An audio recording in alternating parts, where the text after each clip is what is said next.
Hello RPSC एई mains student. आप सभी RPSC एई mains की प्रिपरेशन कर रहे हैं। आप सभी की प्रिपरेशन में आपके बहुत सारे हर्डल्स भी आए होंगे। कुछ स्टूडेंट ने अपनी तैयारी अपनी प्रिपरेशन काफी पहले स्टार्ट कर दी थी, बिफोर प्री एग्जाम, और कुछ स्टूडेंट ने अपनी प्रिपरेशन स्टार्ट करी आफ्टर प्री एग्जाम। कुछ स्टूडेंट ने प्रिपरेशन स्टार्ट करी after the result of pre exam. अब तीनों स्टूडेंट यदि अपने आप को कंपेयर करेंगे तो उनके बीच में कोई कंपैरिजन नहीं हो पाएगा, बिकॉज एक स्टूडेंट ने ऑलमोस्ट अपने सब्जेक्ट खत्म कर दिए हैं और उनके शायद लास्ट सब्जेक्ट चल रहे होंगे। एक स्टूडेंट है जिसके 3-4 सब्जेक्ट बचे हैं और एक स्टूडेंट जिसने अभी 3-4 सब्जेक्ट ही पढ़े हैं। इस सिनेरियो में, इस सिचुएशन में सभी की प्रिपरेशन स्ट्रेटेजी ही अलग होगी। एक स्टूडेंट जिसने बहुत पहले से पढ़ाई करके रखा है तो उसके पास पर ऑप्शन है प्रैक्टिस सेशन के थ्रू अपने मार्क्स को इंप्रूव करना, और वो अपने मार्क्स को 100 से लेकर 160 170 की तरफ पर आसानी से लेकर जा सकता है, क्योंकि उसके पास अभी एम्पल ऑफ टाइम है। वो अपनी प्रिपरेशन को और भी ज्यादा एक्यूरेसी के साथ आगे की तरफ पर ले जा सकता है। वो अपने आंसर्स को लिख लिख कर आंसर को रिफाइन कर सकता है कि कितना बेस्ट से बेस्ट आंसर वो दे सकता है। लेकिन वहीं पर वो स्टूडेंट जिनके 4-5 सब्जेक्ट बाकी हैं, उनके पास पर अभी दो सिचुएशन बन रही है, एक प्रैक्टिस करें या रिवीजन करें। इस सिचुएशन की वजह से खासकर वो स्टूडेंट जिन्होंने प्री एग्जाम के बाद से मेंस एग्जाम की तैयारी की है, उन्हें क्या लग रहा है, उन्हें लग रहा है कि जो हमें प्रैक्टिस कराई जा रही है, जो क्वेश्चंस मुझे दिए जा रहे हैं, क्या मैं उन्हीं क्वेश्चंस को घर पे कर लूंगा तो मेरा एग्जाम का पार्ट हो जाएगा। शायद वो ऐसा सोच रहे हैं।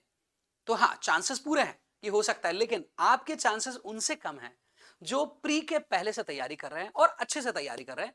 तो उनके सब्जेक्ट्स बहुत ज्यादा हो गए हैं, तो उनको पता है क्या आने वाला है, क्या आता है, किस तरह के क्वेश्चंस होते हैं, और वो उसी एरिया पर अपनी प्रिपरेशन को रिपीटेटिव मैनर पर करते जा रहे हैं। लेकिन वहां पर हमें ऐसे स्टूडेंट है जिन्होंने प्री एग्जाम के बाद हम लोगों ने प्रिपरेशन स्टार्ट करी है, तो हमारे साथ पर एक बेसिक प्रॉब्लम हमें देखने को मिल रहा है कि हमारे कुछ सब्जेक्ट बाकी हैं, कुछ सब्जेक्ट जो हो गए हैं, और साथ पर डेली हम 6 to 7 आवर 8 आवर 10 आवर हम लोग डेली इन्वेस्ट कर रहे हैं अपने आप को, और अभी हमें समझ नहीं आ रहा है कि हमारी लर्निंग चल रही है या रिवीजन चल रहा है। ये बहुत बड़ा कंफ्यूजन स्टेट पर है। लेकिन उसके बाद एक और स्टूडेंट आते हैं, वो स्टूडेंट जिनको मैं कहता हूं कि ये ऐसे स्टूडेंट है जिन्होंने आरपीएससी ए एग्जाम के रिजल्ट के बाद ये मुहिम उठाया कि चलो अब ए बनकर दिखाते हैं। तो ऐसे स्टूडेंट को कुछ चीजें पहले से पता होनी चाहिए, खासकर जिन्हें रिजल्ट डिक्लेयर होने के बाद प्री अपनी प्रिपरेशन को स्टार्ट किया है। उन्हें एक चीज पता होना चाहिए कि इतना सारा सिलेबस आप इतने ड्यूरेशन में कवर कर ही नहीं पाओगे। ये एक ट्रुथ है, एक सच्चाई है जो आपको एडॉप्ट करनी पड़ेगी। आप सिलेबस के थ्रू नहीं पढ़ सकते। आप सारे सिलेबस के एक एक टॉपिक कर कर पढ़ते हुए आप पहुंचेंगे नेक्स्ट ईयर तक, और नेक्स्ट ईयर में भी कब तक, मई जून तक। उतना टाइम तो है नहीं हमारे पास पर। So for what, for this what you have to do, आपको इसके लिए करना क्या होगा, आपको सिलेबस को वैसे नहीं पढ़ना होगा जैसे बाकी स्टूडेंट पढ़ रहे हैं, क्योंकि आपको शॉर्ट टर्म में उस लॉन्ग जर्नी को पूरा करना है जो आप नहीं कर पा रहे हैं। तो आपको एक शॉर्टकट लेना पड़ेगा, और वो शॉर्टकट ये है कि आप आपके सब्जेक्ट वाइज कुछ टॉपिक्स को सिलेक्ट करें कि कौन से टॉपिक 5 मार्क्स में आ सकते हैं, पहला टारगेट वो। Then you have to target वो टॉपिक जो 20 मार्क्स की जगह 5 मार्क्स में आ सकते हैं। वो 2 मार्क्स के टॉपिक्स पर आप बहुत ज्यादा फोकस नहीं कर सकते। इसका कारण क्या है? इसका कारण सिंपल सा ये है कि 2 मार्क्स के टॉपिक जो होते हैं वो तब आपको बनते हैं जब आपने बेसिक डेफिनेशन पढ़ रखी है। और फॉर एग्जाम्पल, आपने ट्रांजिशन कर्व की डेफिनेशन पढ़ रखी है तो आपको ट्रांजिशन कर्व क्या होता है, कितने टाइप्स की होती है, क्यों दी जाती है, बन जाएगा। लेकिन यदि डेफिनेशन नहीं भी पढ़ी है तो भी न्यूमेरिकल बन सकता है। तो यदि आप 20 मार्क्स में फोकस करेंगे और उसके 5 क्वेश्चन है, और यदि वहां से हम 3 भी सही कर आ जाते हैं तो 60 मार्क्स हमारे पास पर आ जाता है। फिर 5 मार्क्स के जो क्वेश्चन है हमारे पास पर, हम वहां से स्कोर करना स्टार्ट करेंगे, और 2 मार्क्स वाले क्वेश्चन में जितने बन गए उतने करेंगे। You have to move from the back side, आपको रिवर्स डायरेक्शन में पढ़ना पड़ेगा। 25 इन 2 मार्क्स, 2 मार्क्स आपका प्राइमरी फोकस नहीं होगा, आपका प्राइमरी फोकस होगा 20 मार्क्स, एंड फिर जितने बन गए वो 5 मार्क्स के क्वेश्चन है। तो 20 मार्क्स के क्वेश्चंस को आप टारगेट करें हर सब्जेक्ट से। There will be only 6 to 7 topic, और max to max 10 topics are there जहां से 20 मार्क का क्वेश्चन बन सकता है सभी सब्जेक्ट से। यदि हम बात करें, जैसे आरसीसी में हम लोग बात करते हैं तो 6 to 7 टॉपिक्स है, ट्रांसपोर्टेशन में बात करें तो 7 to 8 टॉपिक्स है जहां से 20 मार्क्स के क्वेश्चन बन सकते हैं। लेकिन ट्रांसपोर्टेशन सब्जेक्ट जैसे में न्यूमेरिकल बड़े सिंपल लेवल के आते हैं, तो यहां पर आपको कॉन्फिडेंट रहना कि यहां से आपका न्यूमेरिकल बन जाएगा। जियोटेक में, फ्लूइड मैकेनिक्स में, या फिर हम इन्वायरमेंट में बात करते हैं, यहां का 20 मार्क का क्वेश्चन थोड़ा सा टफ होगा, इसलिए आपको इनका रिपीटेटिव मैनर में प्रैक्टिस करना होगा। तो 20 मार्क्स के क्वेश्चंस को आप टारगेट करें। आप सबसे पहले सब्जेक्ट वाइज 10 टू 12 टॉपिक्स को आइडेंटिफाई करें जो 20 मार्क्स के लिए जनरेट हो सकते हैं। और अराउंड हमारे पास पर यदि 10 सब्जेक्ट्स हैं, 10 टू 12 सब्जेक्ट, तो 10 सब्जेक्ट से अप्रोक्सीमेट आपके पास पर 130, मैक्सिमम 130 140 आपके पास पर टॉपिक्स आ जाएंगे जहां से 20 मार्क्स के क्वेश्चन बन सकते हैं। So try to focus on that. आपको डेली उनमें से 3-4 टॉपिक को कम से कम खत्म करते हुए आगे की तरफ पर बढ़ना है। और यदि मैं 100 टॉपिक्स की यदि बात करता हूं तो 100 टॉपिक्स को आप 1 मंथ में कवर कर लेंगे, और नेक्स्ट मंथ उन्हीं टॉपिक्स को रिवाइज और क्विक रिवाइज करना है, और उन पर बेस्ड न्यूमेरिकल की जो फ्रीक्वेंसी उसको बढ़ा देना है। एक एक दिन में 2-2 3-3 न्यूमेरिकल करने हैं उन पर्टिकुलर टॉपिक से। बहुत ज्यादा वैरायटी नहीं करनी है, ये हो गया तो क्या सिचुएशन होगी, ये हो गया तो क्या सिचुएशन होगी, इस तरह की सिचुएशन क्या होगी, बिकॉज आपने तैयारी तब स्टार्ट किए हैं जब स्टूडेंट का रिवीजन का टाइम था। तो ऐसे केस में आपका टारगेट जो होगा वो क्विक और बहुत जल्दी ऐसे तरीके से पढ़ाई करना जो सिर्फ एग्जाम के लिए ही बना है। That is not for knowledge, that is only to fight for the exam and to succeed on that. तो इसीलिए मेरा सजेशन है 20 मार्क्स के टॉपिक को आप 20 मार्क्स के जितने भी टॉपिक्स आपके सब्जेक्ट से हो सकते हैं उनका एक लिस्ट बनाइए सब्जेक्ट वाइज, और उसमें फिर प्रायोरिटी डालिए कि सबसे इंपॉर्टेंट हमें क्या लगता है। उसके लिए आप अपने मेंटोर से, जिनसे भी आप मेंटोरिंग कर रहे होंगे, जहां पर भी आप पढ़ रहे होंगे, या तो मुझसे ही पढ़ रहे होंगे, या तो रवि सर से पढ़ रहे होंगे, या तो विनय सर से पढ़ रहे होंगे, तो इन फैकल्टीज से बात कर अपने सब्जेक्ट की प्रायोरिटी ऑफ टॉपिक्स डिसाइड करें, और प्रायोरिटी ऑफ टॉपिक्स डिसाइड करने के बाद उन टॉपिक्स की प्रैक्टिस करना घर पर स्टार्ट करें। और साथ में जो प्रिपरेशन चल रही है वो तो चलनी ही चाहिए। ये ऐसी प्रिपरेशन है जो आपको सेल्फ करनी है, और इसके लिए डेली आपको 3 to 4 आवर्स देना है। अब सर हम टाइम कैसे निकालेंगे? सर हमारी तो 6 to 7 आवर की क्लास चल रही है, सर 8 to 10 आवर्स तो हमारा उसी में चला जाता है।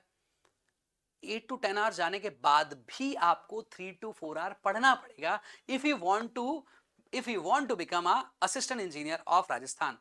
आपको एक चीज याद रहे, राजस्थान में टेक्निकल जो इंजीनियर्स है, टेक्निकल जो पोस्ट है, उसके लिए डायरेक्ट रिक्रूटमेंट के लिए जो सबसे बड़ा डेजिग्नेशन है वो यही है, जेई से नीचे। सो यदि आपको अपने आप को एक अच्छी पोजीशन, अच्छे पावर, अच्छी डेजिग्नेशन पर देखना है, तो you have to involve yourself by leaving your comfort aside. अपने कंफर्ट को छोड़कर अपने आप को यहां पर झोंकना पड़ेगा।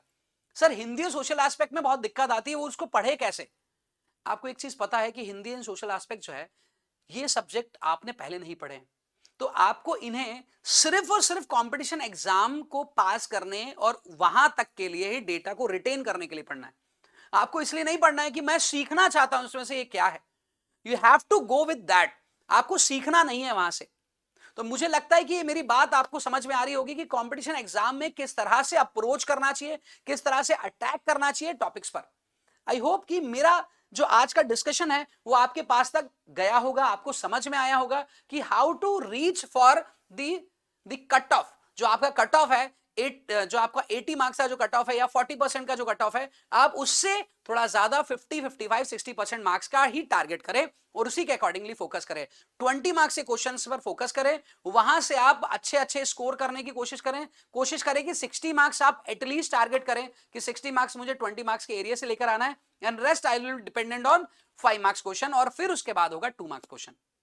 लेकिन वो स्टूडेंट जिन्होंने प्रिपरेशन बहुत पहले स्टार्ट कर दिया है, उन्हें एक चीज पता रहना चाहिए कि उनसे ज्यादा अच्छे से कोई 2 मार्क का आंसर नहीं लिख पाएगा, और 2 मार्क्स के क्वेश्चन से आपको अराउंड 25 to 30 मार्क्स लेकर आना है। 25 to 30 मार्क्स जो आपका ये जो आएगा ना, और 5 मार्क्स के क्वेश्चन में भी आपके जो 10-15 मार्क्स जो एक्स्ट्रा आएंगे as compared to other student, ये आपको 50 मार्क्स अहेड भेज देगा। और यदि मैं एक पेपर में यदि बात करूं तो दूसरे पेपर में बात करूं तो ये आपको अराउंड 100 मार्क्स, एटलीस्ट यदि मैं बात करूं तो 60 मार्क्स आपको अहेड भेज देगा उन स्टूडेंट से जो भी सिलेक्ट हुए, जो एग्जाम में सिलेक्ट हुए हैं, इंटरव्यू के लिए सिलेक्ट हुए हैं, उनसे आपको 60 मार्क्स आगे पहुंचा देगा। और यदि 60 मार्क्स यदि आप आगे पहुंच जाएंगे तो आपके इंटरव्यू पर डिपेंडेंसी थोड़ी कम हो जाएगी, इंटरव्यू पर डिपेंडेंसी कम हो जाएगी। ओके, तो इस चीज पर आप फोकस करें, खासकर वो स्टूडेंट, मैं उनसे बात कर रहा हूं जो स्टूडेंट ने अपनी प्रिपरेशन जो है वो बहुत पहले से स्टार्ट कर दी थी ना। अब मैं बात करता हूं कुछ ऐसी जो स्टूडेंट को हमेशा ध्यान में रहनी चाहिए। जो मेंटोर आपको पढ़ा रहे हैं, जो फैकल्टीज आपको पढ़ा रहे हैं, all faculties in any organization are experience with. उनको पता है कि कौन सा टॉपिक किस एरिया से आ सकता है। They are not here to teach you every topic of the syllabus. Syllabus में बहुत सारी ऐसी चीजें हैं जो आपके 20 मार्क्स के लिए बन ही नहीं पाएगी, because you have a limited space.